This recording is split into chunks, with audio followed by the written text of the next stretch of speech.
اللہ تعالیٰ کی یاد انسان کے لیے کتنی بڑی دولت، کتنی بڑی نعمت ہے۔ انسان اپنے رب کو یاد کرتا ہے تو دل بیدار ہو جاتا ہے۔ ہر شخص کو یہ معلوم ہے کہ اگر دل غافل ہو تو کتنی تجارتیں خراب ہو جاتی ہیں، خسارہ ہی خسارہ ہے۔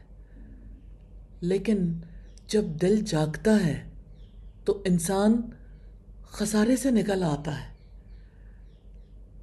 جب دل بیدار ہوتا ہے نا تو انسان غافل نہیں ہوتا، سست نہیں ہوتا۔ یہ اللہ کی یاد ہے جو دلوں کو غفلت سے بچاتی ہے۔ الحمدللہ اللہ تعالیٰ ہمیں اپنا ذکر کرنے کی، ہمیں اپنی یاد کی توفیق عطا فرمائے۔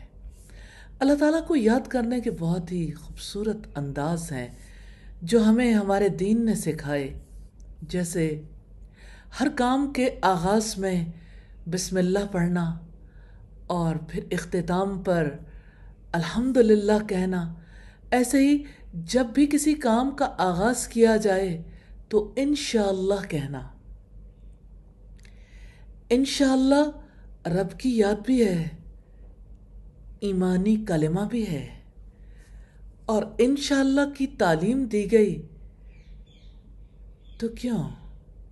یہ اعتراف ہے کہ اس دنیا میں اصل کام کرنے والا اللہ تعالیٰ ہے، وہی سارے کام بنانے والا ہے، اور میری چاہت صرف اسی وقت پوری ہوگی جب اللہ تعالیٰ کی چاہت اس میں شامل ہو جائے گی۔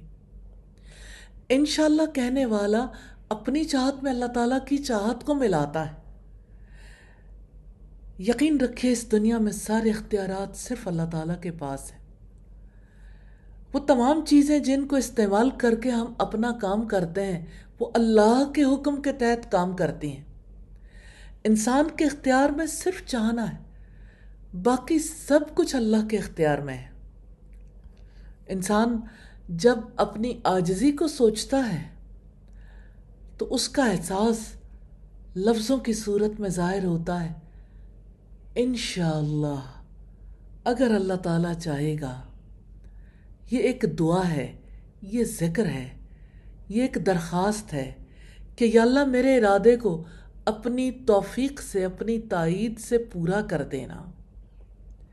انشاءاللہ کہنا گویا کسی بھی کام کو کرنے کے لیے کائنات کے مالک کو اپنے ساتھ لینا ہے، اور جس کا ہم سفر مالک کائنات ہو جائے اس کو منزل تک پہنچنے سے کون روک سکتا ہے؟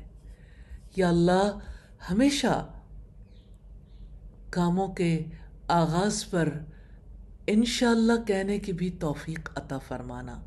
آمین ثم آمین۔